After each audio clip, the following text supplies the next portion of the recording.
Welcome to 5 Pints In, the show where we're literally 5 pints in. Cheers, guys. Cheers, man. Cheers. You're looking a bit red. You fucker. I just turned the lamp up. It's okay. He was just, the lamp up. I've been by the pool today, that's why. yeah. Don't know what you've been doing. You've been Don't, working. don't make everyone listening jealous. You know, 70% of our audience is in England, okay? And it was snowing yesterday. I was going pale, mate. Yeah. I lost my speedo lines. That's disturbing. But not as disturbing as the shirt that you're wearing for losing the predictor again. Shambles. If we can nudge the camera down a little bit. Get a look at the shirt.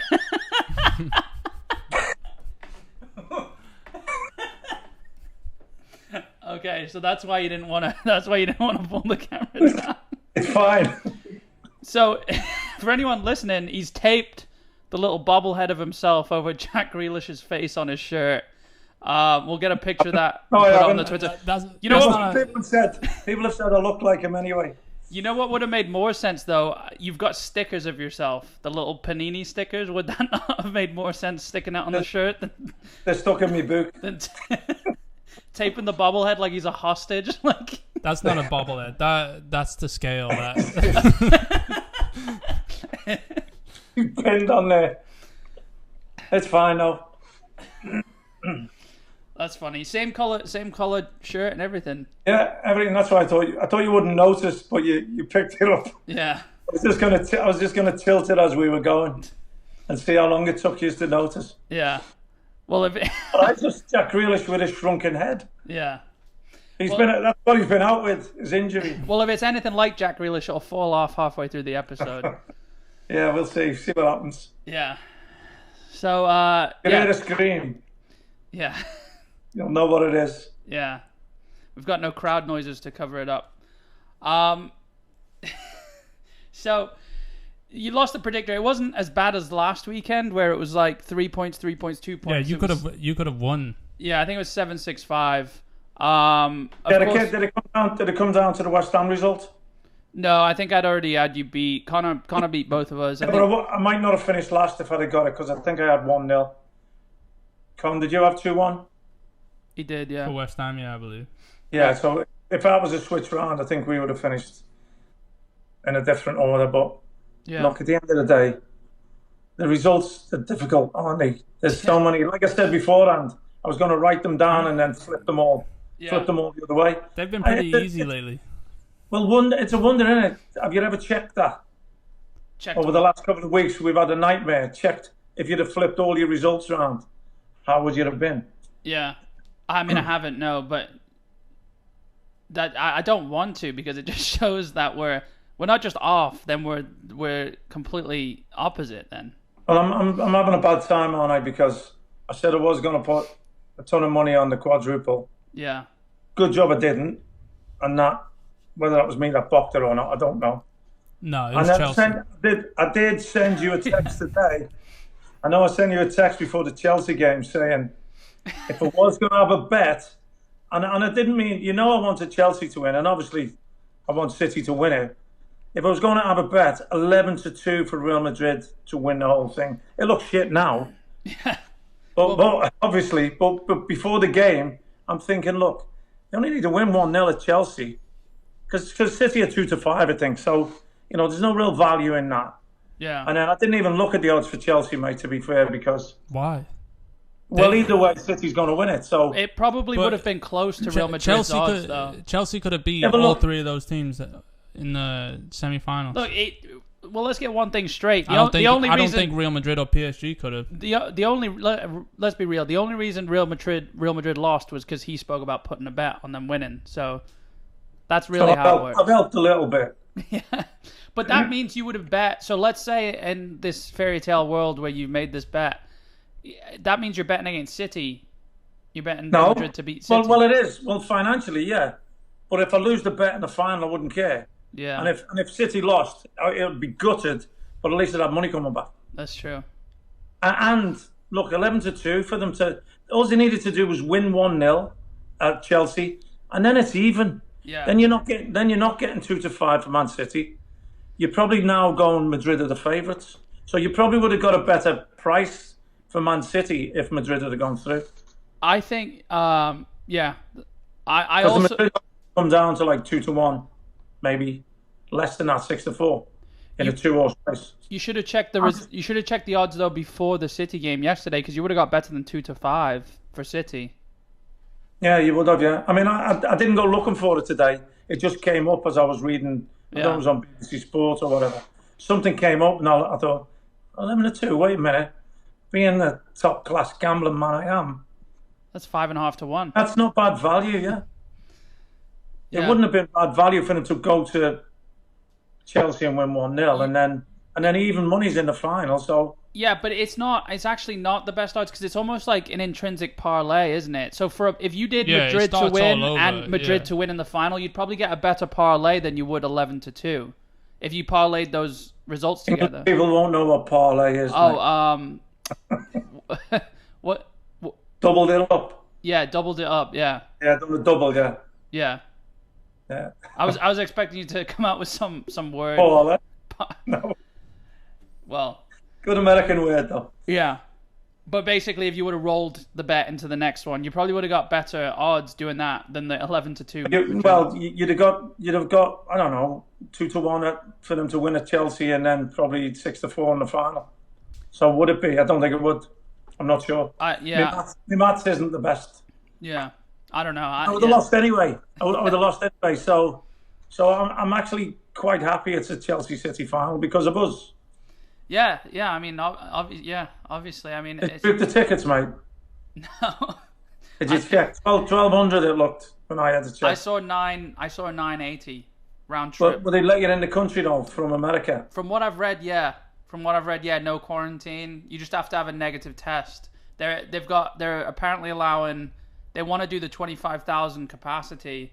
At first they were saying half of the 75,000 capacity. Now they're saying they're aiming for 25,000. But they did just go. Turkey went into a strict lockdown. There's a curfew for residents and citizens. And I'm sure it said at that stadium there's been no fans in all season. Oh really? I think so, yeah. Well, they're gonna let fans in. They're allocating 4,000 tickets to City, and then I think 4,000 to Chelsea, and then the rest will be whatever sort of, is it a lottery system they do or something? A bit weird, isn't it? Well, that's 8,000, so that brings it down to 7. Yeah, I mean, it doesn't seem much, does it? No, it's nothing. That's what I read though on Sky, but then again, it could all change. Yeah, but what's the quarantine things when you come back from a country? Turkey. Oh, when you come back here? Yeah. I don't know. It wouldn't matter, would it? Yeah, it would probably be rough. But then again, Florida's completely open. They lifted all the mandates. I mean, for good or for bad.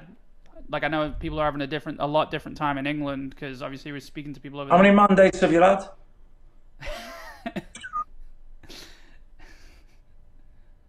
Anyway. None anymore. Yeah. First I've had. Go on. Yeah, but I don't know. I don't really know how realistic it is. I mean, but the flights are realistic, but how realistic is it to get a ticket to the game? Oh no, I haven't asked. You got any strings? Chelsea's only just got in. Yeah. They're making me wait. And with the 5-hour difference, mate, everyone's in bed. Yeah. I have to check it on. Yeah. I mean, look, it's just a fantasy that. And it's my birthday. It is your birthday. It's our two teams. You two are chipping in for my birthday. Yeah, we'll be flying first class on your credit card. No, I mean, it's a 19-hour trip there. Did you try to whistle? 19-hour trip from Florida. You got a stop in Amsterdam. Stop in Amsterdam.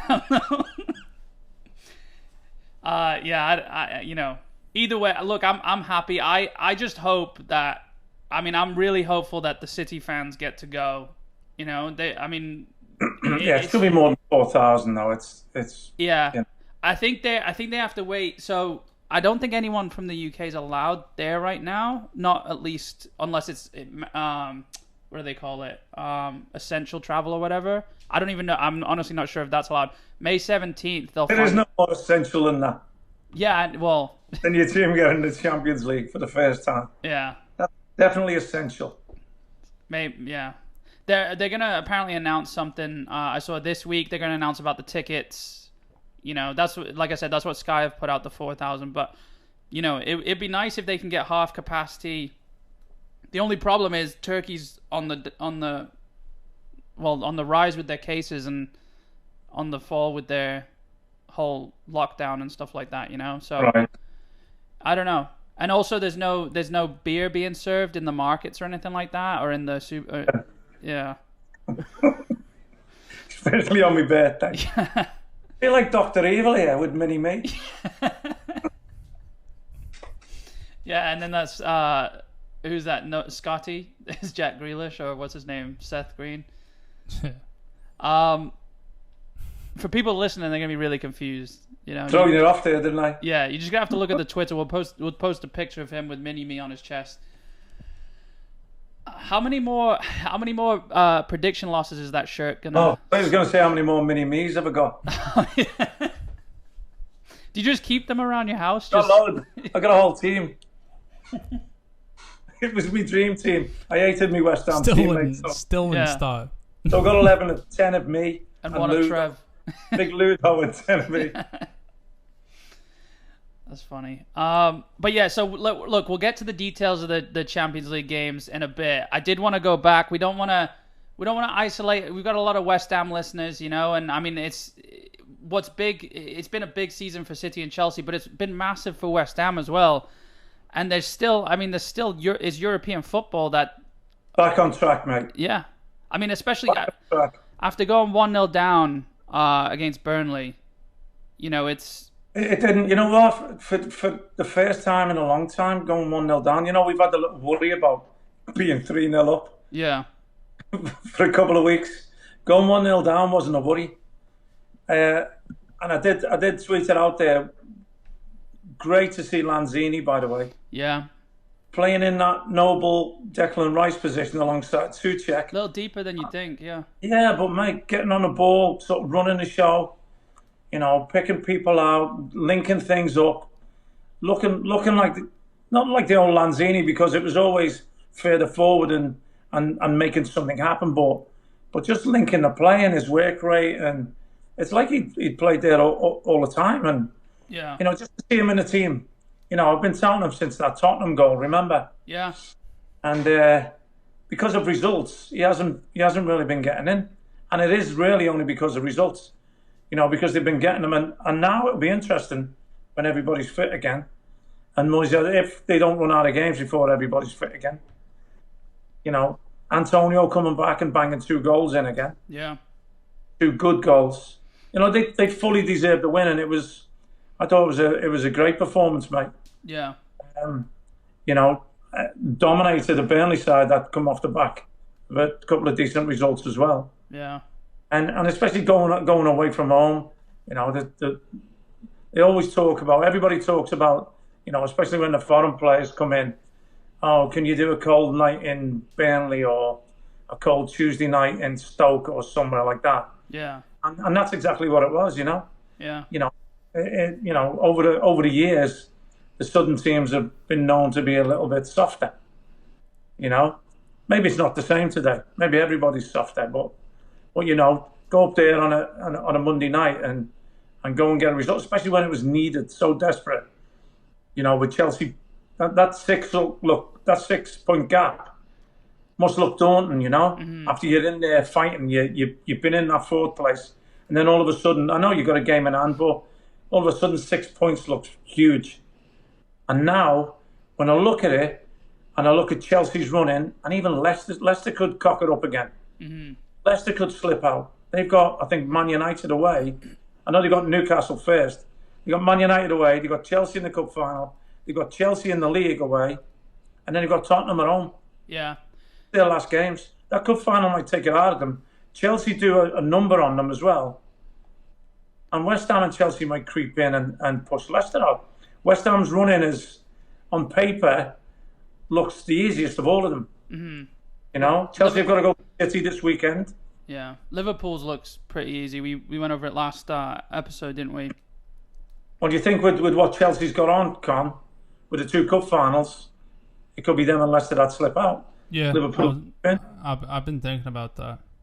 Yeah, but it might be also momentum. You know, if they go and win that cup final, you know, it's still lifted again. He's also want to completely rotate his squad, isn't he? So, like, why isn't all of it capable? You know, who Tuchel? I thought we rotated as much as Pep did at Palace. Yeah, well, yeah, that was. Well, that's the thing. This Saturday does Pep not play who he's going to play in the final? Well, the Champions League isn't the following week. Like I know, but he rotated against Palace because of the second leg of PSG. Yeah, but he still may rest. He still may rest. Played yesterday. But it's not going to be. It's one of the very few times that like a team actually gets to have a practice run at the team that they're facing in the Champions League final. Yeah, just weeks before. So that's why I don't think he's going to rest a load of players. Yeah, he's not going to give anything away about the Champions League final. No, but he's not because the league's in the bag, isn't it? Yeah. Why not? Why not? While they're informed, go try pick apart Chelsea and go find new little like things that they can pull apart. Because Chelsea look like they can counterattack, and they look like they could honestly beat that City like a 3-0. Honestly, City. You think that Chelsea team could beat City 3-0? If City play bad. If City play bad and Chelsea just constantly on the counter attack, and City obviously go at it the second the whistle. Don't forget, Chelsea are a counter attacking team. City won't be as bad as Real Madrid, mate. But I thought we were gonna hold on. I thought we were gonna hold Champions League off for a little bit. Let's talk about the other stuff. Well, we were talking about West Ham and qualifying for the Champions League. No, I'm in fight mode. You can't. One thing, yeah, you should be in fight mode because you're going to have to fight against City Saturday and May 29th. Yeah, I know. Both games West Ham are crucial. But I'm sure he'll be fighting against City reserves on Saturday. I don't think it's going to be as big a change as it was against Palace. I think he'll rest some players, but... What I'm saying is City will do a number on them. City will do a number on them. West Ham will creep into... The City reserves... They won't because of goal difference. The City reserves will do a number on Chelsea? Is that what you just said? Because it might be Chelsea reserves also. Why, though, when you're fighting for... Well, he might want to keep all his best players fit for the cup final. Following week. Is it the following week? Yeah, I mean, Chelsea have got more to... Well... Chelsea technically have more to play for because Chelsea is still fighting in the league, where City, we just need 3 points out of the last few games, or we just need the postponed Liverpool-Man United match, just Liverpool to win or Man United to slip up somewhere else. But just let me go back to West Ham real quick. What I was going to do. Yeah, I just want to reverse the little mini-me on your shirts, just looking at me, give me a weird look. Back to West Ham. Because, I do agree, Lanzini looked great. I want to say, though, Burnley, to me, have to be the most physical team in the Premier League, right? Up front and, just all round, I would say. If you can call it that. Yeah, whatever physical is now. But just the last 10 minutes, the way West Ham were so formidable at the back, Burnley were throwing last-minute Burnley at them. That was what Burnley do, like with the long balls up top. Nick Pope going up for the corner at the end. It's just... to me, it was a 2-1. I wasn't worried. I wasn't saying, normally you're saying get the third. I felt comfortable. Mm-hmm. And I can't believe how far they've come. Yeah. It's unbelievable to me how far they've come. And it was an assured performance. It's all right going and nicking points, because early on in the season we were going away from home and maybe nicking games, maybe nicking that win at Leeds. Maybe nicking, was it Newcastle away? Mm. Maybe early on, it was maybe nicking games, with set pieces. And it was mainly set pieces we were getting goals from. But it was just an assured, dominant performance.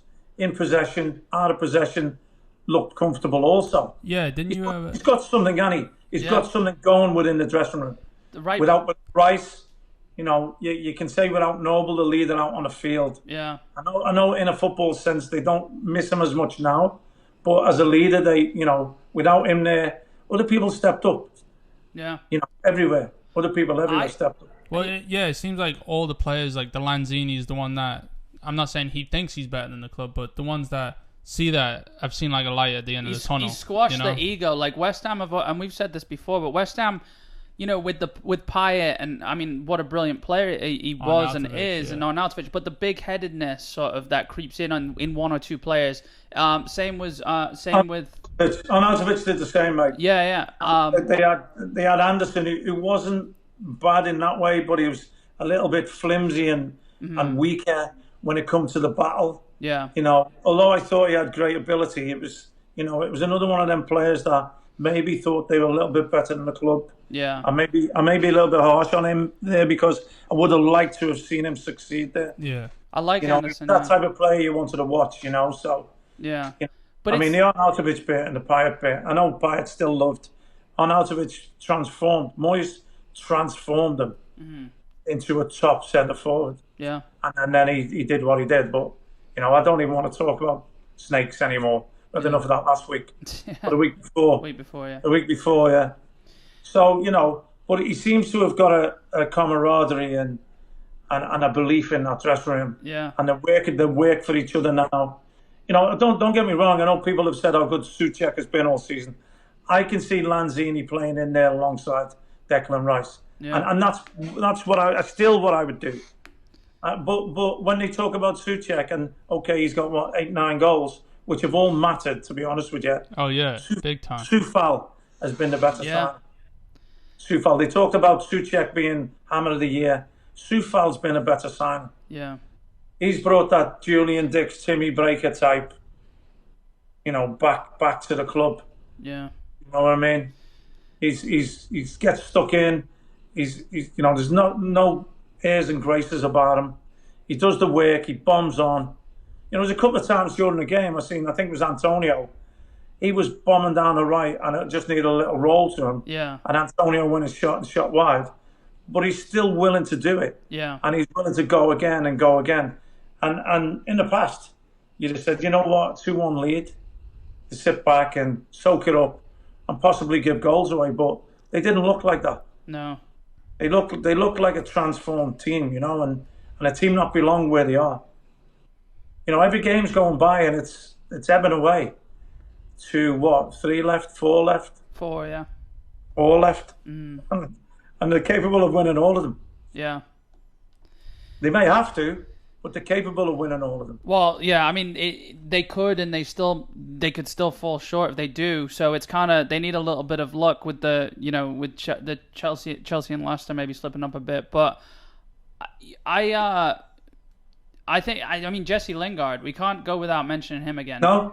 No, he's been great again, mate. Or to me as well, Ben Rama. Like, I know he's not really scoring, but talent. He put the same ball in as De Bruyne. Yeah, he did. Yeah, the talent he has, it's just, I think. But you couldn't fault any of them. You couldn't man. You couldn't fault any of them. No. Honestly, it was a proper team display. Yeah. And even Fabianski for the goal, you can't. No. Can't blame him, can you? Mm-mm.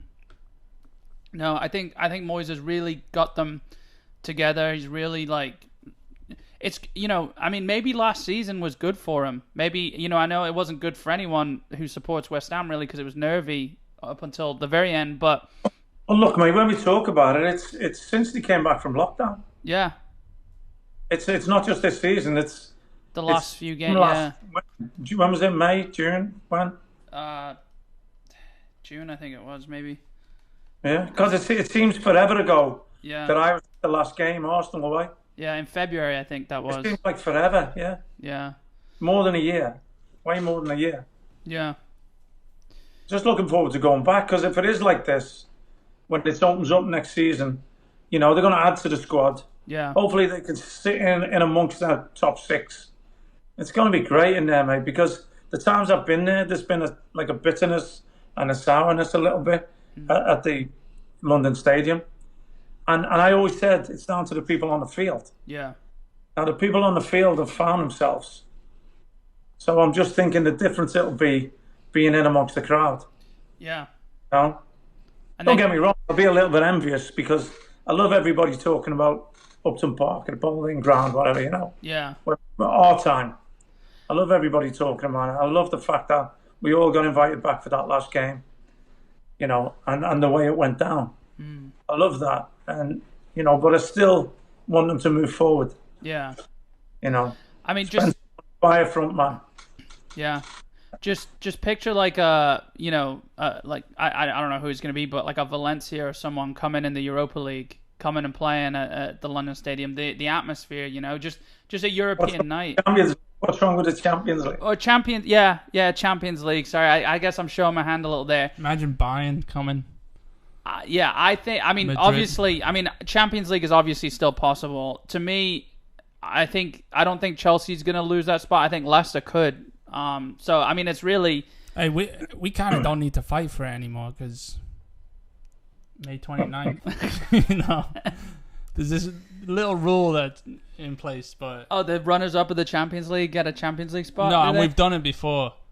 I'm pretty sure when we did it, we knocked out Tottenham. What's that? Is it? Does that happen if City win the league? No.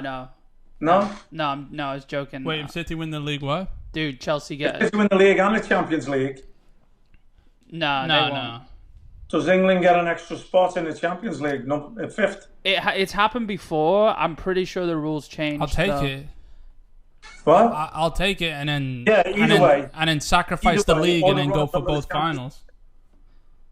I'm sure that rule. Sure that rule changed. I know at one point we had 8 teams in Europe. I think at the end of the day, we may all be getting banned anyway. I think that on your parade. Yeah. If that is a rule, which I think is hilarious, that City probably shoot themselves in the foot there by if Chelsea do exactly what I just said and do prepare for the Champions League better instead of with all this chaotic like next 6 games or whatever. By City winning the Champions League, the league, City and could... England automatically get that spot. We could play our under 16s and still win the league, Well, that's what I'm saying. If you win the league and England automatically get that English spot, then Chelsea don't have to fight for that. Then they prepare for the Champions League and beat you. That would have already been spoken about. I'm sure they changed the rule where we had like 8 English teams. I'm pretty sure Wolves were in the qualifying for Europa League or something. Yeah, Everton or Wolves. I remember that. Yeah, I don't think that's the case anymore. I'll fact check and we'll talk about it next episode. But I'm almost positive. If anything, it would have been. When we were just talking about before the podcast, when Chelsea beat Arsenal in the Europa League and Liverpool beat Tottenham. If anything, it would have been the year after that right? They got extra spots. Yeah, which yeah, was last I want to year, say, but... yeah, I don't know. Well, yeah, I look at this. Obviously, either way, we're qualified. Yeah. Well, unless we get the ban. How much do you think UEFA are hating the fact that PSG, the only club that in the semi-finals that didn't sign up for the Super League, got knocked out? Do you think there was any bit of UEFA thinking we want this club PSG who didn't sign up for the Super League to get to the final and win it? And it's Mbappe as well and Neymar. No, I don't know. No? You don't think so? I don't think so. I mean, there might be undertones, but why not? I don't think so. I don't think they would like.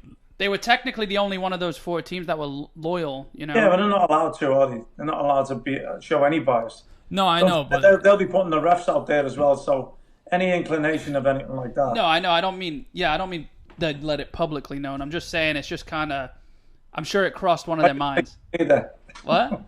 I didn't think that neither. You don't let it publicly known that your refs are going to cheat for you and get your team in the final. No, I don't think that's the case either. But they would have been pleased to see them at least reach the final, because then they could have, because they're all like little kids like that, aren't they? They're like, oh, see, like, see, you need us. Yeah, you need us. You still need us. The fact that City and Chelsea, two of the Super League, Super League would have been clubs, are in the final. It's kind of like, hey, at least there's a power dynamic. What's what I mean? The Madrid president called? Florentino Perez. I'm so glad that we were the ones that not only Real Madrid, but just maybe it doesn't shut him up, but he's been talking way too much, and he's been so arrogant about. He hasn't got much to talk about these days, mate, because his team's shite. Yeah. I mean, he's talking a lot though about the Super League, and I wanted to say this as well. I hate that Madrid wore black socks. Oh, we're not gonna get into this yet. Never mind. Yeah, yeah. I mean, I know it's just the excitement of it, isn't it? It's like the tension here, City, Chelsea. Like, look, this week has been brilliant, hasn't it? Yeah. You know, without even thinking about City's win at Palace, with a whole new team and Aguero getting his goal, and you know, for me, that I got a great feeling Saturday when he put that in. It was quality, you know. It's just like, where did that? I mean, let's hope he gets a little bit of time in the cup final. Well, he did in the second leg, didn't he? Let's hope he gets a little bit of time. No, let's not. Let's see Aguero go out with a whimper and leave City because Chelsea coming. I'm sorry, I have to. Fairy tales don't end like that, Con. He's they do when Chelsea's involved. And you know what? A fairy tale, only 10 years. Yeah, and he's literally said. Fairy tale. Yeah. He said years ago he's not leaving City until we win the Champions League. Well, how about Con? He wins the Champions League. Scores the winning goal and signs for Chelsea for 2 years. I'd take that. This final. I don't want to say this because I do want to keep touting about how much Chelsea are going to beat City, but it's like the West Ham thing. If you're a West Ham fan, I've won already. You know, we knocked out Atletico Madrid. We knocked out Real Madrid. We're at the Champions League final. All our players. I mean, we were talking today. Rudiger looks good. Like, where the fuck did that come from? Yeah. I mean, God knows. Azpilicueta looked like he was gassed before the game even started, but that's fine. Christensen didn't do anything terrible. Mendy looked all right. Pardon? He plays him, Azpilicueta, the head of the best player in the world. And then, did you see when he came on? Did you see? He had two chances. Yeah, two chances. Did you saw Azpilicueta in positions that James would have just?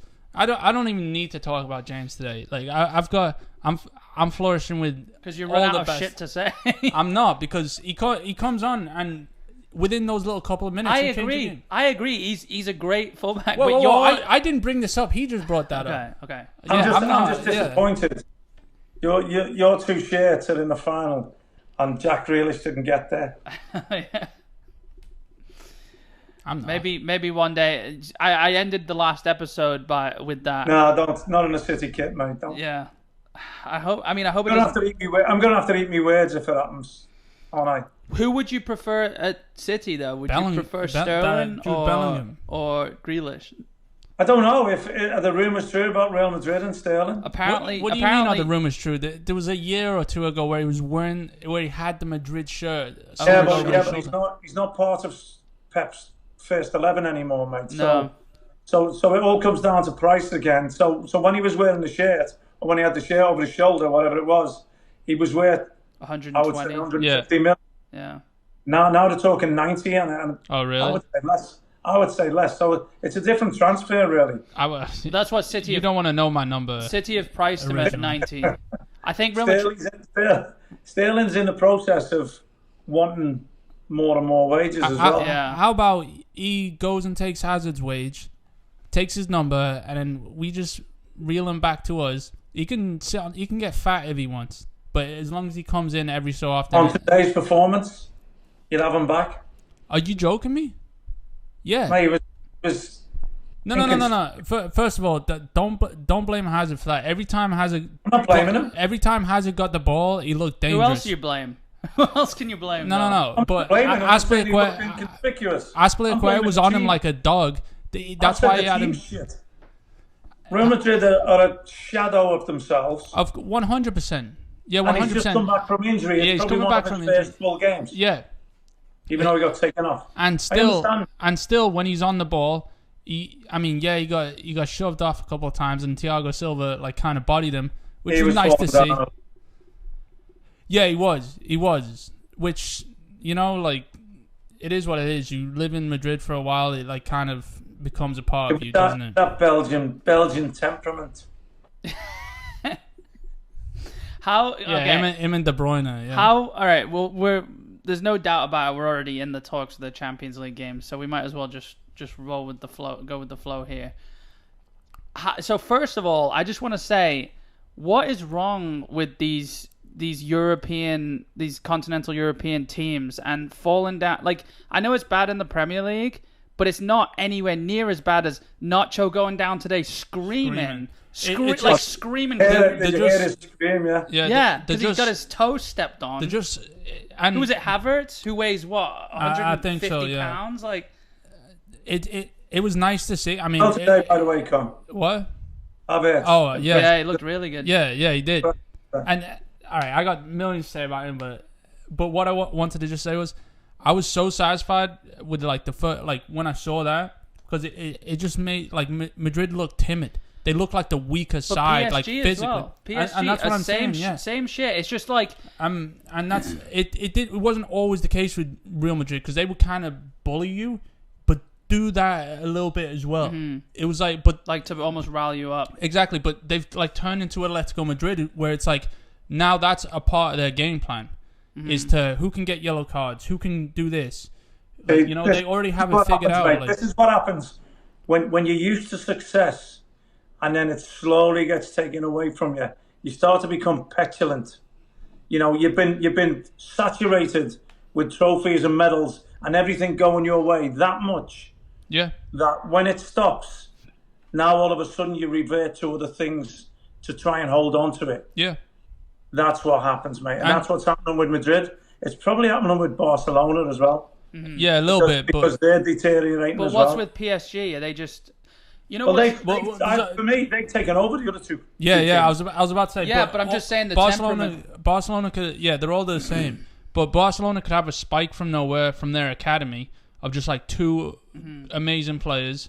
Madrid could buy like a random young kid from Brazil, and you're not going to agree with me. I think that Vinicius Jr. looks pretty good. No, that was the best I've ever seen him. Yeah, first leg he looked okay as well. Yeah, I actually kind of laughed to myself because I was thinking about saying this later, but I was thinking if he could pass or shoot, he'd be a good player. Yeah, he's got good footwork. So he's like Werner. But you could say that about any player. If they could pass or shoot, they would be a good player.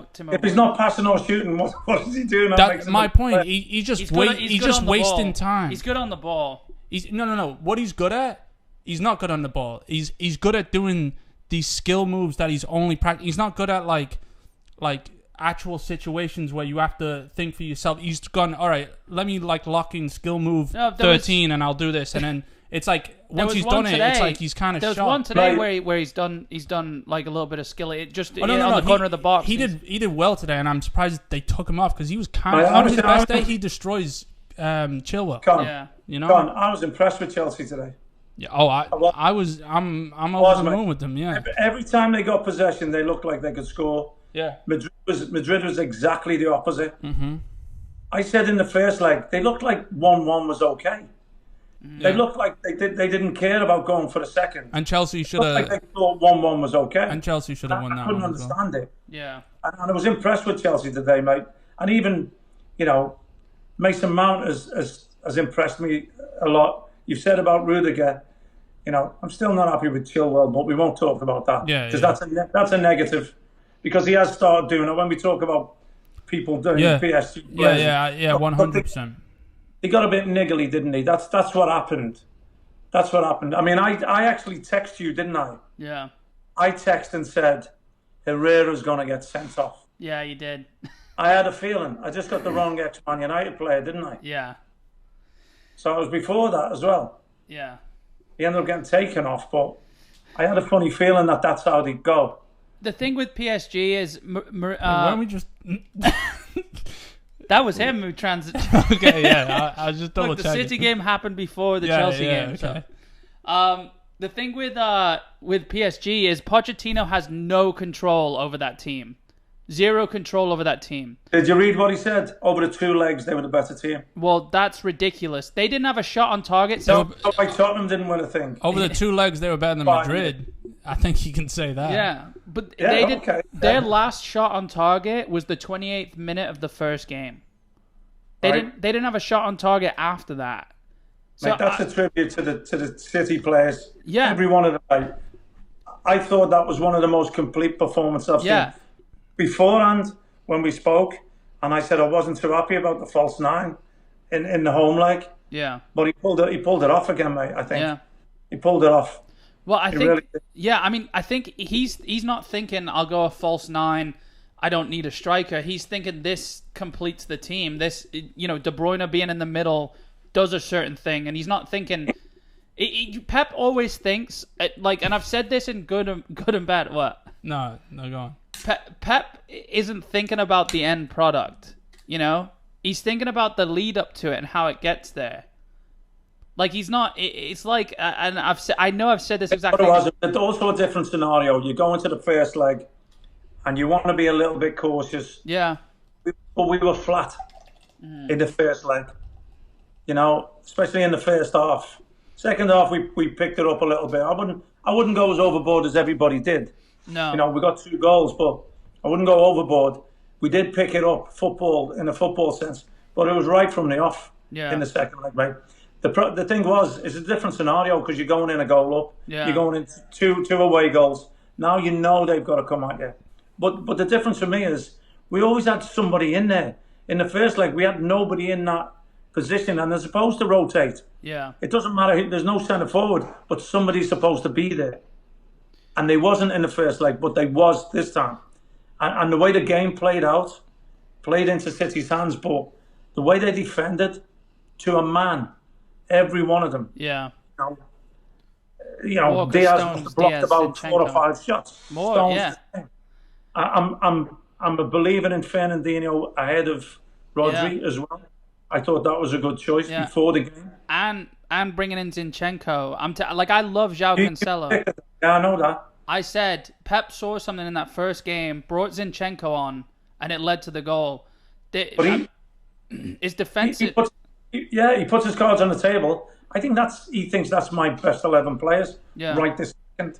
Yeah. Right this second. And they spoke about what we talked about. Cancelo, who I thought, up until 3 weeks ago, was the best fullback in the league. Yeah. In the Premier League. Could be one of the best in the world. Dropped off, didn't he? Yeah. His form sort of dipped a little bit. Mm-hmm. And Pep touched on that by leaving him out. Right. But I didn't think he would. I thought he would have played him instead of Zinchenko. I thought it was more of Zinchenko. Like I said, just his defensive abilities and his style. I mean, think about the first goal, Mars's first goal. Ederson playing that ball. Yeah. João Cancelo might have got himself into that space, but then he's on his left foot. And it's not the same scenario then, Not that he can expect that to exactly play out that way, but there's just something Zinchenko. Could have been effective in other parts of the game, though, so you can't really. Well, but I'm just saying, there's just João Cancelo's when the play's building up, João Cancelo's already up there. When the play's building up, Zinchenko's at the beginning of the play. He'll pass a move, whereas João Cancelo's already gone. It's just a different. I do think when Zinchenko plays, it allows somebody to get in that centre forward position. Yeah. Also. Yeah. Whereas João Cancelo comes more central, he stays out there. Yeah. He makes them runs out there as well. So it allows for somebody to have to be in the middle. Yeah. It's not too congested. I mean, look, also credit to Kyle Walker for keeping João Cancelo out of that right back. He was quality. Yeah. And you can talk all you want about Mbappe not playing. Would he make a difference? Of course he would. Yeah. Would he have changed that game the way City played? I don't know. I don't think so. Yeah. It got Connor disagrees. No, I don't. I just think PSG I have a newfound hatred for PSG now after these 2 legs. Because of the pressure. Yeah, just welcome to the Champions League. Yeah, no, I know, but it's we've been in the Champions League. We've played against. That's the title right there. What do you mean? Welcome to the Champions League, and you're about to get the full throttle of it when Chelsea, the team who are gonna finish 7th, come in and fucking. It's just. I think it's PSG mostly. I just think they don't have respect, whether it's yet or not. I don't know whether to say yet. They don't have respect for Pochettino. The way, and I just think it's a PSG thing. I think anyone could be in that PSG slot, and it's just the way the team is. It's just the energy around it. Neymar, I was telling him before we jumped on, that left backer, the blonde one, the German one. I thought he did really well in the first leg, but I watched a video of the pitch side cameras and the comments and stuff, and he'd say something to Neymar, and Neymar would basically tell him what he was doing wrong. It was like Neymar was personally offended that he was trying to pump him up. This was. Look, the thing with them, they've got a mix of really good players and really shit players. No, really average players who think they're good players. Yeah, which does probably make them average, right? Yeah. The Real Madrid B team. Kimpembe, Paredes, Herrera. I mean, Verratti's quality. I like Verratti a lot. He's so good. Look, Moise Kean, really? Yeah. You took him on loan, and you want to buy him from Everton. He can't even score, can't get a goal for Everton or a game. Well, that's the thing. When really? this was always going to happen to a team like that. Just does this. That goes in what Neymar makes 10 times as much as Pochettino. Yeah, probably around that. Mbappe as well, and Di Maria maybe close. You know, like how are some of your start almost half your starting team make that like. Yeah, but look at City. I mean, is it that much drastic? I mean, De Bruyne is on 300,000 a week. How much is Pep on? I don't know. Should be on more. Actually. I'd imagine Pep is either the second or if not the highest paid manager in the world. Yeah, he should be up there, mate. Yeah, but there's still got to be there's still players who make more than. I'm just saying. I think it's more of a respect thing. But I'm saying with even just like salary between exactly. Salary alone. Yeah, where Neymar could literally be like, I could buy an island for you to fuck off on. So Real Madrid then is it? You don't think there's players? Well, I mean, I guess there's a younger squad. When Ronaldo was there, it was like that. Yeah, I'm just saying. Ronaldo, it's that same. That shouldn't make a difference. Is it like when I was getting 1,700 a week and Frank McAvenny was getting $3,000? It was. I'm just saying there should be a respect. There should be you and the paper boy could have. I think Pochettino has earned throughout what he's done. He's a great manager. He should walk in there right now, and command the respect of them. But I don't think that's what I'm saying. How do you do that? He doesn't walk in with any trophies. No, I know, but I'm just saying. Them players have trophies already. That's the problem. That's what I'm trying to get at. It's like kind of like stats and like. He's got to earn it. He's got to earn the respect. And if you can't earn it there when you supposedly win your league every year and you got more money than anybody. But they're second. Where do you? Yeah. I know they are now, but I'm talking about in the past. Yeah. Because them players have won their league. He wasn't there all season, wasn't he? No, I know. I'm just saying. I just think any manager could walk into that PSG job. I don't think he's going to get the respect he deserves. Anyone. I think. I hope he does because I don't mind him. Look, Tuchel obviously didn't get the respect he deserved. You know what I mean? It's what? Was Tuchel was the last PSG manager. Oh, I thought you were talking about when he came to Chelsea. Yeah, but he really came in and spanked everyone. What? Tuchel really earned it before he went there. No, but I'm just saying. I don't have any trophies neither. So who? Mourinho walks in there. I don't think he gets the respect. Mourinho doesn't get the respect because of the players he's disrespecting. I'll say it now. Pep walks in there. He wouldn't get respect from Neymar. But what Pep would do is drop the players. Yeah, he'd leave him out. Yeah, but Pochettino doesn't have the balls to do that. Apparently, I'd leave him out. I'm telling you, there's just a. Can you leave someone out who can be such dog shit for 85 minutes and in 5 minutes be one of the best? You see one of the best performances all season. He's just a diva. He is exactly. And how do you control that? Well, he's infecting the rest of the team. Through your dressing room. Yeah. Well, you've got one like that. That runs through your dressing room. Yeah. Especially if he's on his own and Mbappe's not playing. Right. Because I think Mbappe's the other side of that. Yeah. Mbappe counters it. You know what I mean? Mm. You've got that one up there, and then you've got this that is just like a down to earth, good kid who's one of the best players in the world. But he also he'll work his balls off to take it around the keeper and then.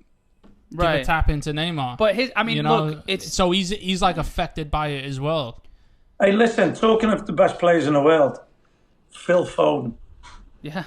I was trying to think of it. I was going to say Reece James. Listen, we spoke about the game. We haven't said nothing about him. 20 years old. It's hard going through that City performance because you have to go through almost every player. What I think of is how patient he was. Yeah, and how Pep's nurtured him, you know what I mean, and he's brought him through to his acts.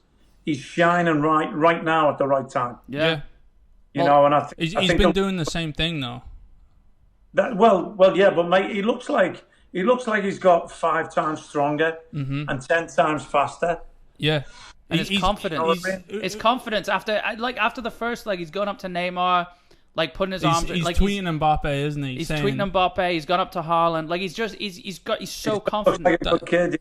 Yeah. Who was that? I mean, he must be like just pumping with adrenaline, like 24/7. You know, what was it? The last runner in the second leg against PSG. He's at this, and it's what Hazard does. And it's where he's at this fouled, run, but he's like he's slowed. Yeah, he's slowed down to like let himself get in front of him, so he could maneuver his body so he could graze past him. And he's done it so perfectly, and it looked like just so natural to him, you know. Like he does kind of have a little bit of a Hazard style, doesn't he? Yeah, like that. It's like rugged but smooth. Yeah. You know, I want to get to this. You mentioned. I mean, he's nowhere comparable. Let's just say that. But for him to like the run up he had in Mahrez's second goal, like just the I mean that started with Zinchenko to I think it was to De Bruyne to Foden then back. It just like, I mean, to be in a Champions League semi-final, second leg against PSG at 20 years old. To have the composure to play that ball, never mind being in the whole build-up of it. But like this is what I don't like, because you can't be like, 20 years old, all this. Like Foden's great and all, like absolutely great. Isn't Mbappe younger than him and like 5 times better than him? You know, like I don't think he's younger than him. No, he's not younger than him. If not, then the same exact age. And, well, Mbappe's like head and shoulders above any. Look at what Mbappe gets to do all season against these shitty French teams. That's true. But Mbappe's been doing it in the World Cup. Mbappe's 2 years older than him. So, is he? Yeah. So say. Okay. 22. Yeah, fair enough. Yeah, imagine Foden, if he continues to accelerate in this rate, imagine him in 2 years. He will if he stays with Pep. And look, for Foden to break into this Man City team as well. Where I mean, don't get me wrong, Mbappe's a superstar, future Ballon d'Or. Mbappe at 19 was still better. Mbappe's a freak of nature. Yeah. Well, let's look. I'm not trying to play down Foden or anything. Let's look what's happened. He's let Sane go. Terrible decision. Right. Well, what? Not when you see Foden's coming through. All right, but he's got Raheem still, and I know he's not everybody's favourite, but when you look at his scoring record, his assist record. He's keeping him out, So he's stayed patient and waited his time and performed. When we talk about how good Haaland is, right? Yeah, hasn't done it at the top level. Right. You know what I mean? You can say what you want, and he is a great goal scorer. Yeah. And everybody wants to sign him, but Foden's actually doing more than what he's done. Yeah. I mean, I think. And I would sign him in a heartbeat. I would sign Haaland in a heartbeat. But if they said, would you swap Foden for him, I'd say no. I agree with that. But I agree with that because you haven't seen Haaland in the Premier League. No. But that's an unknown, right? Yeah, exactly. Just for that, I think Haaland can come and absolutely blow everyone out the water. Yeah, I do as well, yeah. But what I want to add to that... And we might have the both of them. Yeah, I know. And De Bruyne, imagine. I wanted to add to that. When Yaya Toure left, it was like, oh, no one's going to replace him. You don't see the likes of him. Like, you saw Vieira. You saw, there's not many players that had that dominance and did what he did. So it was like, okay, we're not going to get someone to replace him. You see Company, and you're like, oh, yeah, there's been defenders like him before. But no, like, you can, even through the television screen, you see like an aura around him. And you're like, oh, that's not going to be replaced. Even though you've had this great run of defense, like, you're not replacing Company. And then David Silva does what he does, and arguably one of the best players ever. And then you just see Foden like kind of doing what he's doing, and like it's a little you got Diaz and Bernardo Silva as well. Yeah. Diaz, Laporte, and Stones sort of filling in for Company. Almost being one man. Yeah. I will. You've got little Bernardo and Foden. Yeah, for Silva. Filling in for David Silva. So all we need now is those are the signs of like I don't see how they were nurtured.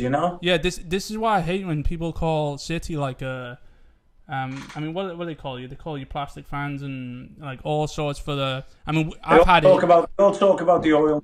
Well, that's what I'm saying. I got called an oil. He doesn't hole. buy superstars, mate. He makes. I know, yeah, I know. But I mean, I was gonna say I've been getting it my whole life being a Chelsea fan, being like the money, but it like you're proving that like it's almost like you're coming from the bottom leagues to like doing what Leicester did. You know, it's almost that glory of a story because you're not like you can't ruin it, but you're not going out and doing what PSG and Madrid and Barca and Bayern Munich well, do, that's why I have my doubt. I mean, first of all, we're over the whole Messi saga. Like, apparently he's signing a new 8-year fucking. Who cares? Yeah, but that's why I don't.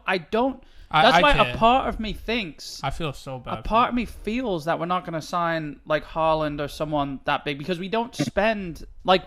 You don't think? Are we really going to spend 120 plus million on? You don't think Haaland gets the point at whatever team he wants, and they go, okay, we'll take you. Don't forget, there's also the fact that do you want him playing against you? Exactly. Right. Are you going to spend an extra 30 million? Yeah. Stop him playing against someone you? that's like undefendable. Because could you imagine adding? Because you don't need to spend it anywhere else. Yeah. It's not like you say we need 3 defenders and a front man. Right. So let's look at the budget. You know what I mean? One player. We go out and buy a centre forward. Yeah, and he's young, so it's 10, 12 years out of him. And he'll still put Jesus in when he wants. Yeah. You know? Yeah. I do, yeah. Yeah, maybe, but there's always going to be that doubt, though, that, like, I mean, we're going to forever be linked with everyone. Okay, you're saying 120 million, 130 million. Let's say you get 90 for Sterling. Just paying 30 million, really? Yeah. Any day of the week, that would be. If that deal was up tomorrow, I think you'd have to. I mean, that's the only thing I think Pep can't create is a goal scorer. He can do everything else on the pitch. You can make I'm not saying he made Edison, but you can make a goalie look like a midfielder, but you can't get someone to score. Well, to me, the perfect example of.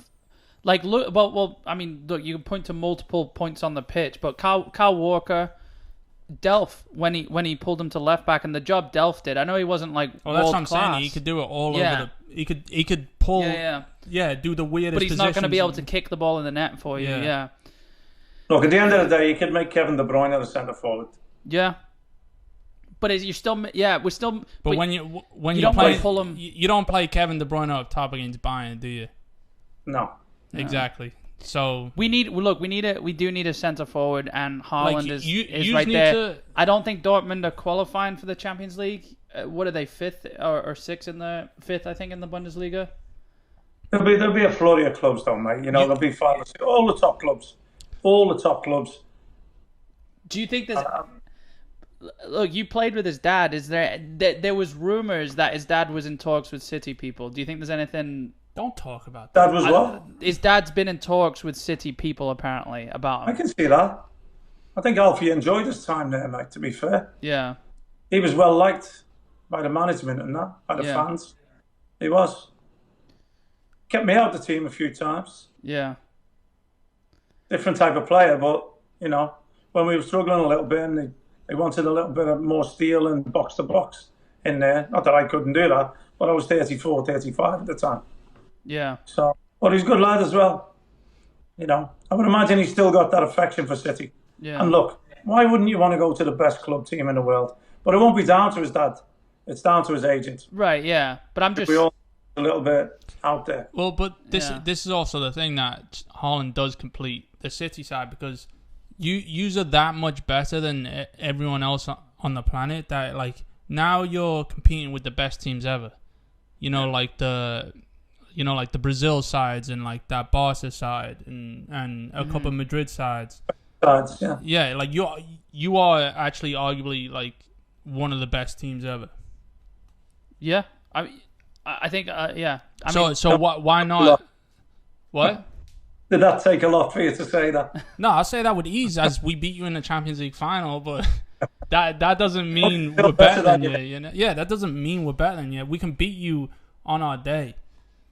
Look, here's the thing, though. Even just winning, like, when we win the Champions League on May 29th, it's not going to be like, you know what I mean? It's not going to be enough. If we win, there's still more you to should push get a, for. because this probably won't happen in our lifetime. If we win, you should get a Chelsea tattoo. Never, ever. I'll have this bet with you. I'll get a City tattoo. No. I don't care enough for you to get a City tattoo to risk me getting a Chelsea tattoo.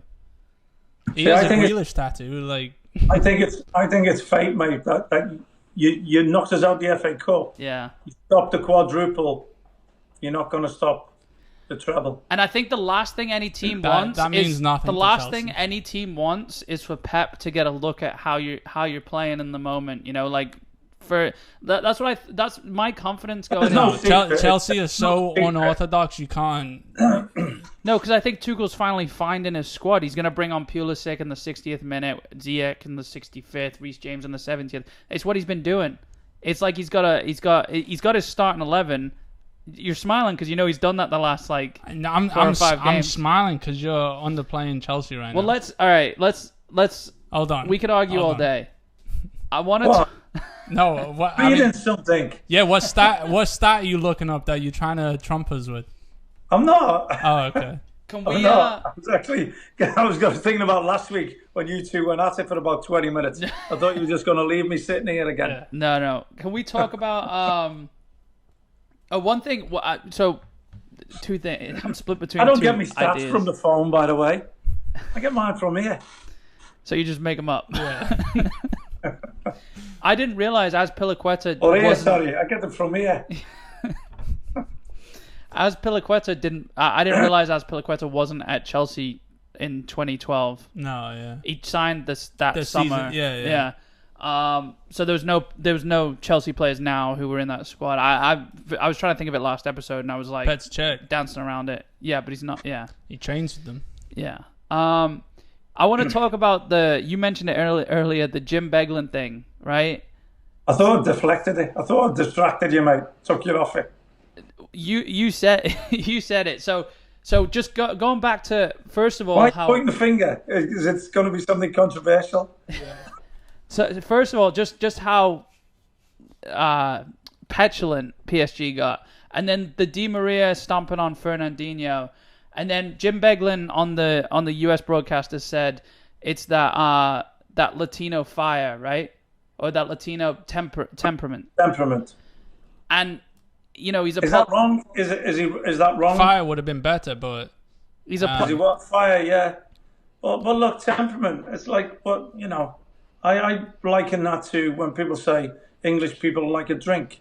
Yeah. You know, you get upset at that. No, I think people don't start tweeting in English people and saying. I think if fire him, Connor and Jordy, fire him. I think English people like a drink. I think if someone went in on a tackle and like a Ramos tackle, you know, and took the player as well, they'd be like, oh, there's the England temperament in football, and it's like I almost take pride by that. You know, like it's like I feel like that's what you could say about English people in football, but is it the words he said? Or was it a different meaning to what he was saying? I know straight away, within 10 minutes, he must have got it in his ear. And he apologized. He apologized live on the telly. Well, and then it's been hitting Twitter, and people are saying, fire him. Look, Twitter's gonna jump all over you like red ants. You know, if it, like, I know he's had something in his ear. I want to shut mine down, mate. I want to shut mine down. I mean, it got the president got banned from Twitter for people jumping all over him. Yeah, not saying it was rightfully so, but that's just what happens. He had a few strikes though, didn't he? He's not said one thing. Look, what was the intent? The intent wasn't to degrade anybody, I right? think if you say it about someone like Di Maria, he's a player that he gets fired up. You see him, like his eyes go. It's like that Maradona thing. I'm not saying he was on coke like Maradona, but when Maradona runs up to the camera, like Di Maria, you could see has that like. It's that was cocaine. Yeah, I know. That's what I'm saying. Fernandinho. I'm saying like he was saying about the both of them just going at each other. I feel like Argentinians are like they've been known to just like they have this like extra boost where it's like. You can't say that. He's gonna get cancelled on Twitter now. You're fucked. But like Di Maria, he gets mad and then he goes and puts one in the top corner, from 40 yards, and then goes and screams in front of the camera, and it's like That's a what do you say, Latino influence? Latino. Did I say it? Latino temperament. Latino But temperament, look, these are the same people who are wanting to celebrate people's differences, right? Why can't you celebrate that? Like people are different. People from different places are going to be different. I celebrate English people want a beer. Yeah. No. Yeah, you know what? Celebrate with a beer. You know what term I heard that. Okay, let's talk about this. English hooliganism. I heard that about the Man United. Is that not? Get out of order. English hooliganism. It's that English hooliganism. Oh well, is that not along the same lines? Yeah, but but it depends who's saying it. Is it a commentator saying it? Yeah. Is he on the telly? I don't know if it had the same effect over in England, to be fair. Well, I was watching the game, and I remember the instance. I don't remember him saying it. I think if they've made him apologize, that's made it worse. Him apologize. Like, I know he didn't mean it, but no. I think in today's society, if he just says that right then and there, maybe 10 minutes later, and but that's when Twitter catches it. You think so? Yeah, that's when you're eaten by the Twitter spider web. Today's society, shut the fucking doors on it and never open them again. Yeah. Leave today's society outside. Don't let it be your world, mate. Yeah. No one would have said shit. It's a joke. Yeah. I mean, what, are they not allowed to have international teams anymore then? You're not allowed to classify me as English. You're only allowed to commentate on your own nationality. It's ridiculous. If there's these people have nothing to do. They have nothing better to do. It's even worse. It's been even worse during lockdown. You know who it is? There's real people out there who mean real offensive things, right? Yeah. Go fucking jump all over them and cancel them. You know what it is? It's not the people that are from there that are actually getting offended. Yeah, no. It's the other people. Yeah.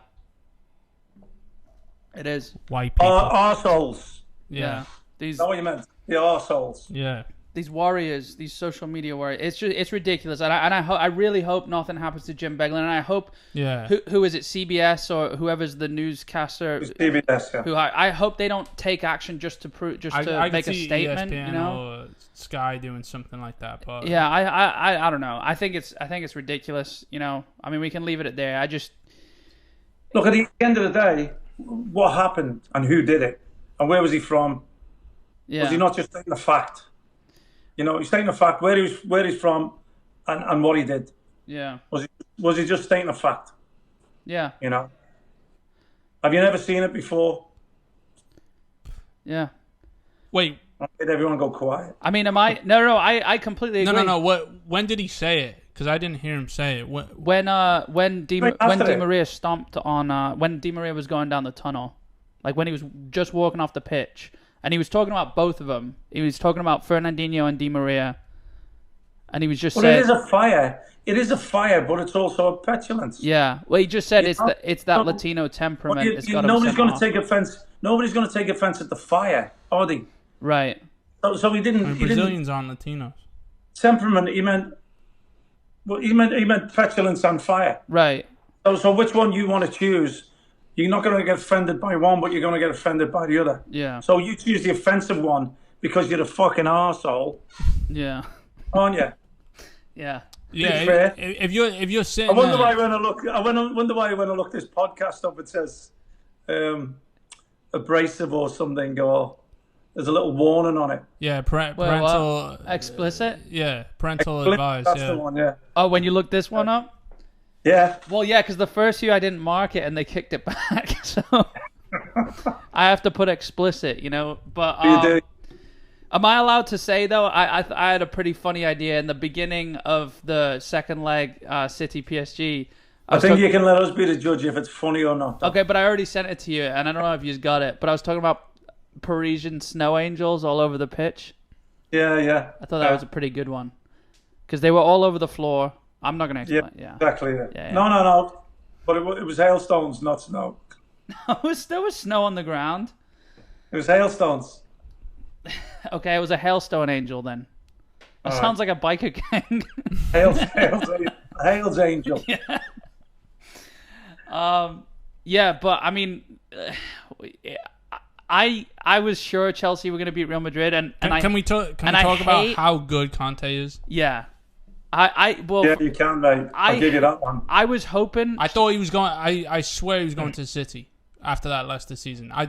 when I heard Chelsea, I was like, are you sure about this? Is like, you really want to put in this work for us for like the next 5 years? Yeah, I mean, you get Danny Drinkwater and then you get Kante from Leicester. Like, but he went and won the league again 2 seasons on the spin. He's just everywhere. I think the work he does off the ball is even better than what he's done on the ball today. He's had a hand in both the goals. Like, I just think he's a defensive mid and he's an attacker mid, and I think that's what Sarri was trying to get out of him.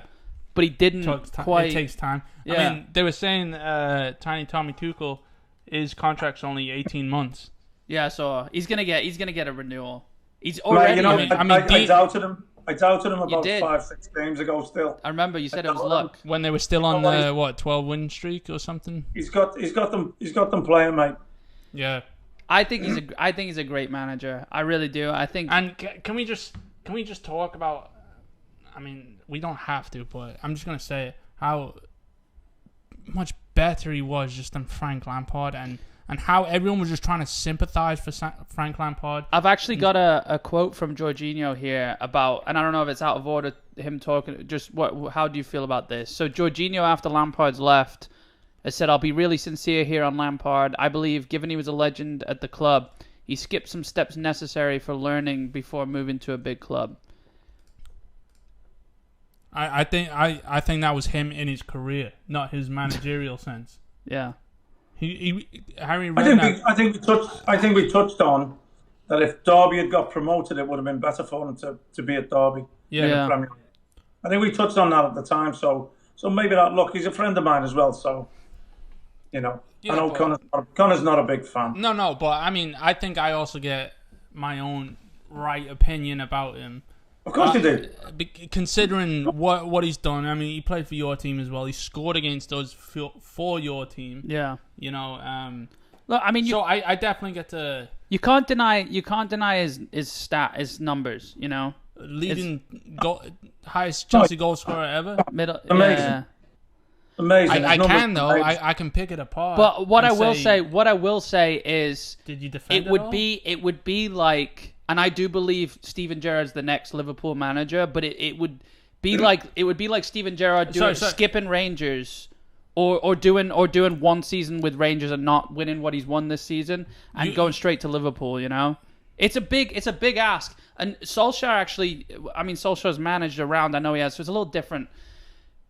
Lampard, he didn't. I don't know. I don't think he's ruined it with Chelsea. I think he's got a lot of room to grow as a manager. You can also drastically tell, like 95% of the time, you can tell if a manager is going to do well by the player they were. And 3 Champions League, or I think he was there for all 3 Champions League of Real Madrid. But Zidane, as great of a player as he was, he's not a manager. He was an individual player. He was all about flair. He was all about him getting the ball as much as possible and doing whatever he wanted on the ball. Sometimes it wasn't the best for a team, but it looked good, and it was just like that might be a good point, that Con. No offense to Zidane. Because I look today, and tactically he didn't change anything. Yeah, I know exactly, and I said this. They didn't deserve any of those fucking Champions League. I don't care what you say about they broke history. They did what they did. They didn't deserve one of those Champions League, the 3 that they won in a row, and I'm pretty sure he was the manager for all of them. But Zidane's not. Zidane's. He was. He's not a good manager. I'm sorry. He was an individual player, and it's like saying, like, I don't want to call him Fat Ronaldo because I feel like triangle head Ronaldo disrespecting him. Yeah, he couldn't be a manager. He was another one. Ronaldinho couldn't be a manager. Yeah. And these are the best players ever. Maradona couldn't be a manager. Like, these are all, like, Cristiano Ronaldo can't be a manager. No matter what he's done to change the game and influence all these kids, he's not going to be able to do anything. But a player like Company or that's why I said Terry would be better at the job. Yeah. Even though I don't think he understands the middle part of football, I think he has just that good of a grasp on defense that he can, and he would be able to adapt. I was just talking about that with somebody. About the transition from player to coach. The ones who are going to be because they're your coaches out on the field. Yeah, exactly. You know what I mean, when they're still players. Yeah, and pulling and pushing and organising, so who was going to take that step and make that transition. Right. No, but look. Also, look. To be fair to Frank, when you go into your first scenario, and your first job is you get success, and you get a team that probably shouldn't have been there into the playoffs, you honestly must believe in yourself. Yeah, I can go and do this. Yeah, of course. You know what I mean? I can go and do this. You know, you've already got the quality players there that you should be able to mould. Maybe it wasn't his bunch of players. You know what I mean? It wasn't the system. He didn't have the bunch of players to play how he wanted to play. Well, look, he was given. I think 11 players is too much for him to handle. And I think it's as simple. I think he'll grow. I think he'll grow into it, but he needs to go. He needs to go do it. I think at a lower level for now. I think as the first year as a manager, you need a little bit of luck, and I think he was also given freedom because a bit of room because he wasn't allowed to sign anyone because of the transfer ban. Yeah. And they gave him that, and they gave him a little more with the beginning of this season, you know, and it just didn't work out. I mean, who knows? We had a good run with him. But look, I think Tuchel... These are the same players. I think Tuchel's got... I mean, he's chalk and cheese. You can tell he's figuring it out. Like, he came in... You know, he went on, a 12-game unbeaten streak, 13 or whatever it was? Yeah, 13, yeah. Or maybe unbeaten... 12. No, it was win. Win streak, yeah. And... He's working on things. You can see he's building the team, and he's figuring out his starting 11. Where Zidane and you know, maybe I feel the same way with Lampard. I felt the same way with Solskjaer. It was like, okay, this is who I'm supposed to start, and it was like that every game. It wasn't like this is who I'm supposed to start. Okay, now take him out, put him in, try different things. You know, where Tuchel I think has done that, and even though Pulisic isn't starting, but he's doing a lot on the pitch. It's like.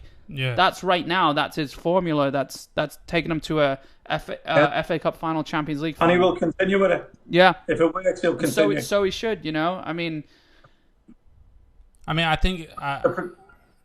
No, I was gonna throw another name in there, and not to throw him under the bus or anything, but I thought Mark Hughes was the same.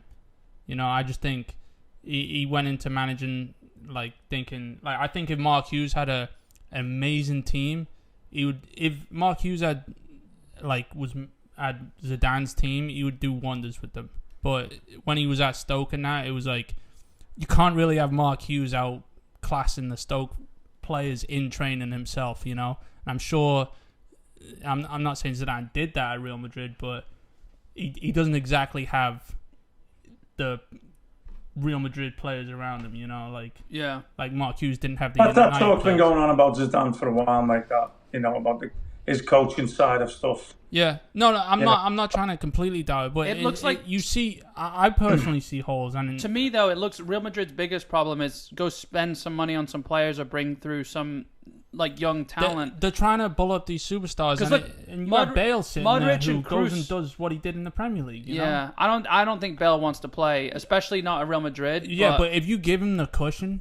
If you are Real Madrid, who can give him the cushion? I think Real Madrid need to look at that. It was a bad investment, and it's not. Tell you what, that's insane. Are them Real Madrid players that much better than Gareth Bale?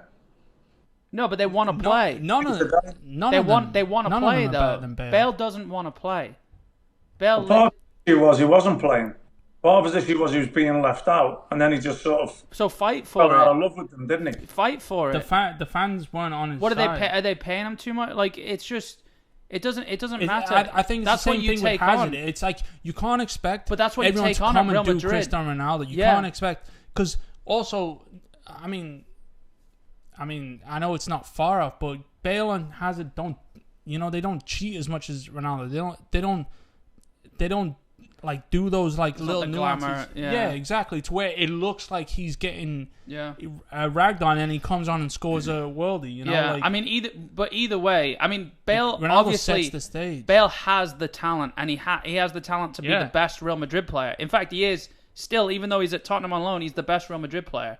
But if you don't want to play football, whether it's because you've been left out a few games or not, then you're not gonna play. Like you're not gonna be there 100%, and it's just a slippery slope. You know, it's just gonna keep. I mean, it's shown throughout this season with Bale. It's like, oh, there was a glimpse. Right. And then it was like, oh, there was 2 glimpses. Yeah, he gets on the ball and you're like... And then a couple months later, Yeah. those are 3 glimpses. Yeah. And then it's been building throughout the season. And he's still got a lot of career to go. I mean, he's got, what, 9 or 10 goals in the Premier League this season? Like, I don't know if it's that many. Yeah. Is it? I mean, I know Tottenham have 9 or 10? It helps when you get a hat-trick in one game, don't it? Tottenham have like 47 goals or something like that. Yeah. Harry Kane's on 21 and 22. Son's on 16 or 17. And I know if that math is correct, which I'm not even going to try to think. Right. Mm. Yeah. Anyway, the predictor's going to be interesting this weekend. Yeah. Chelsea, Man City. What are you going for, Con? What are you going for, considering you're saying the reserves are coming out? I'm still going for a win with the reserves. You're not even going for a win because it's City. You're going for a win because it's Chelsea. That's on the other end of it. Last week. You said Chelsea are losing to Fulham.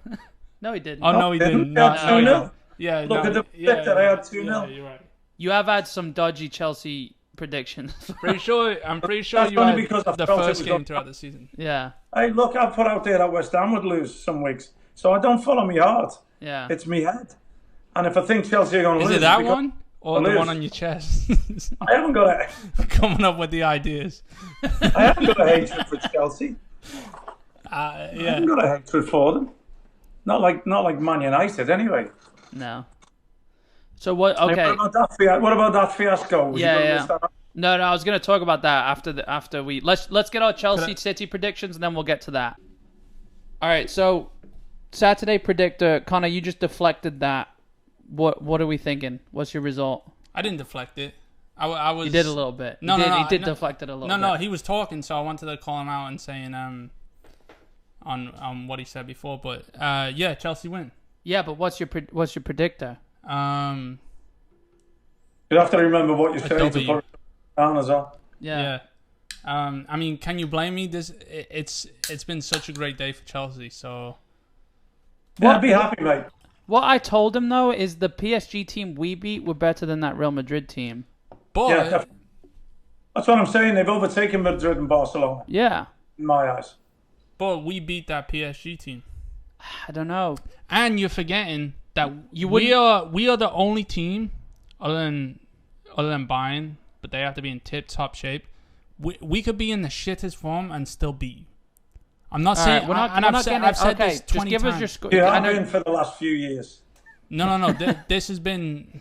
All right, just give us your score.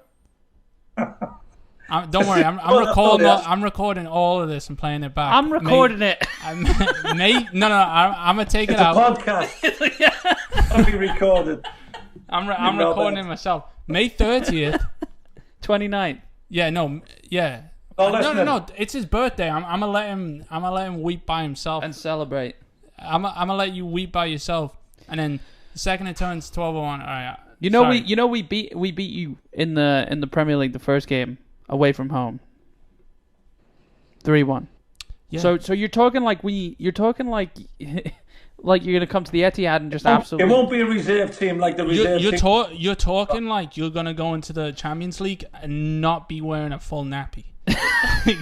That's you got to understand that City are going to be scared out of their mind. Chelsea have nothing to lose. So your score is 2-0 Chelsea. Thank you. 2-0 Chelsea. You showed your work. He showed his work though. 3-2 Man City. You think there's going to be 5 goals? Do you think there's going to be that much running about in this game? I had a chat with Mini-Me while you were in the toilet.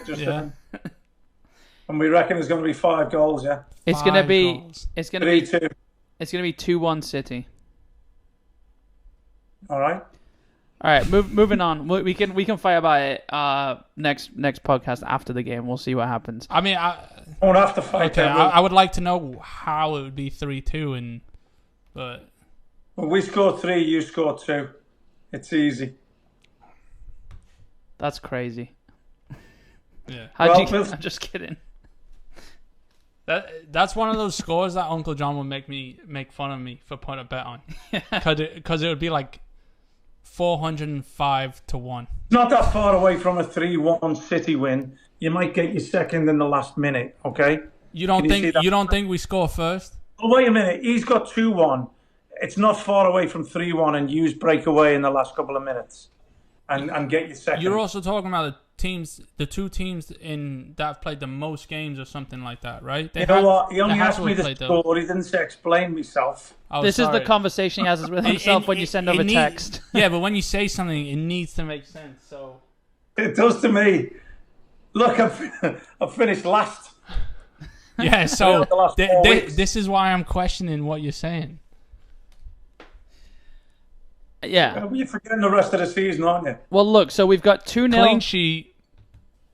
We've got 2-0 Chelsea, 2-1 City, 3-2 City. We'll see what happens. We don't need to argue. We don't need to argue why. We'll just see what happens. No. You don't want to have this bet about the Champions League? This probably won't ever happen again in our lifetime. I'm not getting a Chelsea tattoo on me. What if you get a City tattoo as well as the Chelsea tattoo? Oh, wait a minute. So you can get it beforehand. Stupid ones on you, though. Yeah, I know, but nothing as bad as that. I'm not asking to get like the result. That's worse than any drunk tattoo I've got. Well, no, I mean Chelsea haven't been that like upsetting to you guys, you know. Why? I think that's a good idea. I think it's the best idea. If Chelsea win, you get a Chelsea You join tattoo. in too. You joined in as well. And you know what? I'll get one on mini me. You can even get the CFC with the lion. No, I'm not. Instead of the new Chelsea badge, so people don't really know. I'm not doing that because you getting a City tattoo isn't as bad for you as me getting a Chelsea tattoo is for me. Me getting a City, that's a permanent loss. Just get it on your the rest of my life. Yeah, you can get it anywhere. All right, look, Let's talk about it, okay? All right, we got what? I think we'll have a chat about that. I think we can have a chat about that. Yeah, we got. You're in on this. Then. We got 3 weeks. I'll be in on it. Fine. Okay. Okay, you're both getting a. No, I'm not agreeing. I'd get 2 City. The benefit tattoos. I get the old badge and the new badge. Of you getting a City tattoo doesn't outweigh the risk of me having to get. Yeah, a because any argument that we have for the rest of our life, you could just point at that. Connor. You know when you get your City tattoo and people see you on the beach or whatever, you go, yeah, that's because my dad played for them. Yeah. No, it's not. I don't even tell people my last name anymore. You got a fake ID. A different name. Yeah. Cheers. All right, Joe, do you want to ask you this question? And it might be controversial for you. Okay. But I'm the host right now. Right this second. Yeah. And I'm going to ask controversial. I mean, we're never controversial on this podcast. Well, it won't be controversial, but it came to me. Do you think the United fans protested to get that game off because if they'd have lost, City would have won the title that day? Absolutely not. No? No. I was gonna make that joke. I don't think there was anything. That's not a joke. Yeah, that's not a joke. No, I know. I was gonna make the joke because I saw that around. I think that's. And I've saved you then, haven't I? No, because there's been other times where if we beat United last season or the season before, if we beat United, we would have won the league. They could have done it then. The United fans though, so they probably just thought of it. Yeah, but we lost. I truly think there's some serious trouble within that club, and I think that's really, I don't know. Like I'm not. This isn't me siding with the United fans. I mean, some of them might. I mean, a lot of them probably would stoop that low, but I don't think that was the main. I don't think by any means that was the incentive. You know. Here's the thing: you can't group United fans in entirely with Man United, because if you look at them, they've had the likes of like all these amazing players that they've got to watch. The reason there wasn't more of them there is because they don't live there. Oh, okay. Yeah, I mean they're the most global. It's a long way to travel. Yeah, I mean they've got more fans in. There was a stat that came out that I don't remember. There's more fans in London or something like that than there are. But I think that's not fair to say though. It was literally a stat I saw. Well, how many fans are in London though? Well, I don't. There's enough clubs to support in London, isn't there? Yeah, but anyone in London's not from London. All I'm saying is that was the stat I saw. I didn't bring this up to laugh at it and as a subject. Okay, yeah. My main point is, I think there's something serious. Look, if they were sitting 6th, 7th, or 8th or whatever, and they did this, you'd say one thing, but they're actually doing quite well for, especially considering how they've been playing. Trickled this whole season. Okay, fine. Whatever it is, though, it's not like it's anger about how shit they've been, is it? There's some serious over the last couple of years. There's some serious disdain towards. I agree with their anger at the owners. Yeah, 100%. Yeah. And City fans should be the same, and so should Chelsea, and so it's should... a little different. Though. No, we're not allowed. No, they formed a breakaway club because of how much they hate their owners. This goes further back than the Super League. They formed, what was it, FC United of Manchester or whatever in 2011, 12 or whatever it was. You know, that's the whole point between the gold and green scarves, like just protesting these American owners. Oh, yeah? I think this has been building up, and we live here. Well, they've used the Super League to voice their opinion then. Yeah, I think that was the cherry, or that was the straw that broke the camel's back. I think, right. But to get a game called off, did they protest outside? Did they need to go inside and get on the field? But also, it's to get a game called off against their biggest rivals ever. So you don't think they're rowdy enough about that? Well, I think what they're thinking. Consequences of a defeat. That's what I'm asking. I think what they're thinking is this is going to make their spot is secured. This in is the Champions League. What I think. Whether they finish. What I think they were thinking is this right. game against nobody's Champions League secured, mate. What? Nobody's Champions League spot is secured if they get banned. No, but this game against Liverpool was the biggest platform they could have done it on. Yeah, exactly. And there is the added caveat that City would have won the league if they lost. I think they all knew that. That was obviously it wasn't their incentive. Though. But I think even if that wasn't on the line, I think they still and everything else was the same. Did you see I only asked the question. Yeah, I know, and I'm just answering. Little United fan on the net, and then someone went and he fell off. Yeah, put the ball in the net, and he rippled and shot him off the net. I didn't see that. I mean, first of all, what a dickhead for getting on the net. Look, I think I feel like you're disrespecting.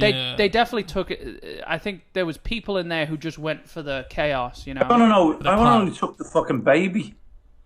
What baby? Somebody had a baby on the pitch with them, like really? a 3-year-old or 4-year-old. Well, that doesn't. Yeah, I mean, the ones who went on and they started kicking the balls. It's that. I mean. There's different incentive. Again, it goes back to the intent behind it, doesn't it? Like, are you trying to do this for good, or are you trying to do it to be a dick? And I'm sure there was plenty of both. If you have the largest fan base on the planet, you're gonna have a dickhead that could fill a stadium. Yeah.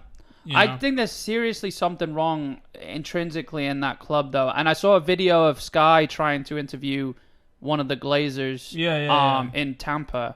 Because they own the Buccaneers as well. It's the same thing that you were saying about Madrid earlier. They were so used to success for so long because of what they bred. Yeah. And it was just pure success for 20 plus years, and then it dropped off. Mm-hmm. And they're trying to relapse or something. They don't know they need that drug. They need to win, and they're going like. It doesn't help when your next door neighbours take over your mantle. And exactly. Yeah. And even when you're not, let's say it wasn't really the prime of Man United, but you ripped it away from them in the most historic fashion you could ever possibly think of. Yeah. And sometimes I try to put myself in the shoes of a Man United fan, and it's just like. You're moving to London? Yeah. It must be just absolute chaos because, like I said, you can't really just group them in as those dickheads because they are one of the biggest clubs. And we do know some good people that are Man United fans. Yeah, one or two. At the end of the day, we can laugh and joke about Man United all we want. This European Super League has shown he's going to Man United as well. This European Super League has shown that there is a connectivity between all fans who want to keep football alive, and it to me it was a showcase to show that the American owners that there's fans actually out there. Yeah, but do they care? I mean, the Man United fans were burning American flags and stuff outside Old Trafford. It wasn't during the protest. But in jail if they were over here doing that. Yeah. But that, I mean, look, some would say, just because I don't want to put, I don't know how, as far as, they're going to take it as far as they need to get this sorted, Because it's all about money. What else could they do? I mean, the Glazers clearly don't give a shit. It's just a business to them, and that's not what English football is, Oh, I do. Well, this is the lovely thing, though. It's a shitty investment. Like, you didn't know what you were getting yourself into. It's like... It's not a shitty investment, is it? It's not a shitty investment because of how much money they've actually made from it. The guy who was the Jacksonville Jaguars. I know, but from now on, you're now tainted. You've gone on... They need to leave. They need to sell. It's like the fucking Spotify guy that's trying to buy Arsenal. You're putting yourself out there. Now you are in the spotlight. You have to do right in every account possible. It's him, Henry, Bergkamp, and Vieira who are trying to buy Arsenal. Yeah, I'm sure they're with Spotify. Yeah, he's a Swedish guy. First of all, Spotify have been upcharging me lately, and then one time they took $400 out of my account that came from nowhere. So there's this inner hatred that I have for this fucking owner or whatever his name is, because I didn't end up getting my money back, and there's no one manning the lines at Spotify. But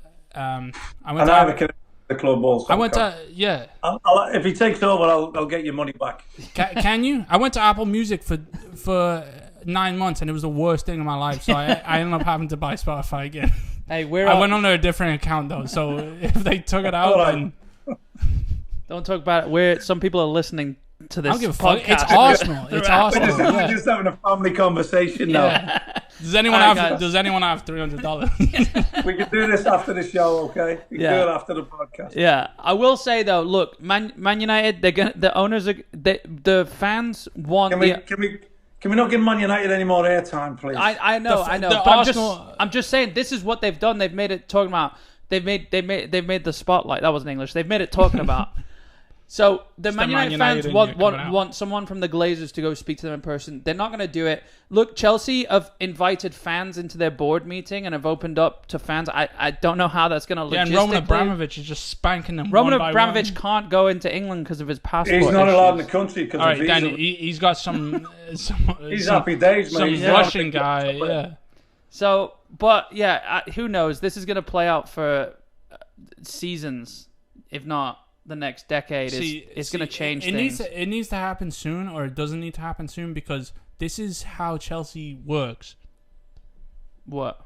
From all this destruction, all this shit that's happening to all these other clubs is how Chelsea's been treading along these last 20 but you don't want to succeed. I don't on that. But we have been, we have been. I don't want to disrupt the flow. Yeah. Well, even though I do, and I would take a 5-year fucking.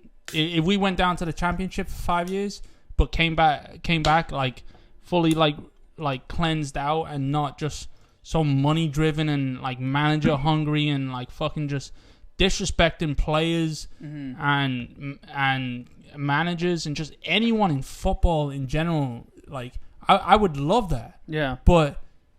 We're in the Champions League final, and we're going to win the Champions League final for the second time in a decade. So, and like the FA Cup, like you can't argue with that, Mm-hmm.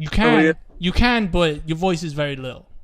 Okay, well we'll just You've done well. Yeah, good job, little buddy. We'll beat you Saturday. Tommy Tuchel, tiny Tommy Tuchel. I mean, we've done better than any other English team. In right? fact, why don't you just pull a PSG decade? and have Alex Ferguson go to talk to the players? I was about to say the morning of the game. That was a real thing, right? Yeah, that actually happened. Alex Ferguson went to the players' hotel, spoke to them before the game, or did they go to Alex and Ferguson's hotel because? No, there's pictures of him walking in and out the hotel. I was being sarcastic. Well, anyway, West Ham Sunday against Everton, like big game as well. Yeah, it's big. Can't wait. I like it when the weekend split like that. Yeah. The big game Saturday, big game Sunday, Yeah, 2 days of drinking. Because we don't do the recording on a Monday anymore. I know, yeah. All right, well. Never recover. What's that? All right, man. I said I'll never recover when Yeah. it was recording on a Monday. I know, yeah.